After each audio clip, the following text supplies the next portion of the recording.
In 2018, this medicine barely existed. 6 years later, it was selling nearly $30 billion a year, one of the fastest money ramps in the history of medicine. You know it as Ozempic. The story everyone tells is that it appeared out of nowhere. It didn't. To understand it, you have to go back about 30 years and start with a lizard. It begins in the 1980s. Scientists discover that a hormone in the gut, call it GLP-1, does something remarkable. It tells the body to release insulin exactly when it's needed. It could be the perfect diabetes drug, except for one fatal flaw. In the bloodstream, it falls apart in about 2 minutes. As a medicine, it's useless. For years, that 2-minute problem stops everything. Then, the fix arrives from the strangest place imaginable. 1992, a veterans hospital in the Bronx. A researcher named John Eng is studying the venom of the Gila monster, a slow desert lizard whose bite can crash your blood sugar. Inside that venom, he finds a molecule that acts just like our gut hormone, but instead of 2 minutes, it lasts for hours. The lizard had solved the problem the labs couldn't. Even then, it takes 13 more years.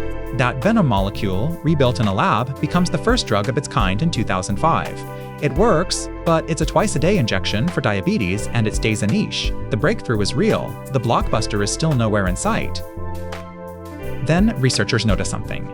People on these drugs don't just steady their blood sugar, they lose weight. So in 2014, a version is approved specifically for weight loss. The side effect has become the entire point. And that quietly changes who this is for, from a few million diabetics to, potentially, almost anyone. 2017. A new, far more powerful version arrives, once a week instead of daily injections. Its name is Ozempic, and this, right here, is where the money finally starts. 25 years after the Venom, the sales line finally begins and lifts off the floor. Then, 2021. The same molecule, at a higher dose, is approved for obesity, under a second name, Wegovy. Now it isn't only for diabetes, it's for weight loss, for the mass market, and the line stops climbing and starts to launch. 2023. Celebrities, social media, late-night jokes. Ozempic becomes a household word almost overnight. Demand blows straight past supply. For nearly 3 years, the drug sits on the official shortage list, and some of the people who'd relied on it for diabetes simply can't get it. Fame and scarcity at exactly the same moment.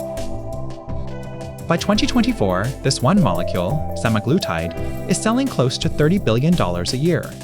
Its maker, a Danish company that started in insulin, briefly becomes the most valuable company in all of Europe. And watch the second line, a rival drug, tirzepatide, is climbing in even faster, because once the market was proven, everyone wanted in. But here's the part that lands hardest in America. That same month of medicine, at its American list price, ran about $936. In Japan, $169. In Britain, under $100. The same drug, roughly 5 times Japan's price, 10 times the cheapest countries. And by one peer-reviewed estimate, the medicine itself could be produced for just a few dollars a month. Those are list prices before insurance, and in 2023, that gap was real. Since then, under public pressure, the American cash price has started to come down, but the gap that made the headlines was real. So, an overnight miracle? Not exactly. It was 30 years of slow science, a hormone, a lizard, a long string of patient failures, that finally collided with the global market, all at once. The breakthrough took decades. The explosion took months.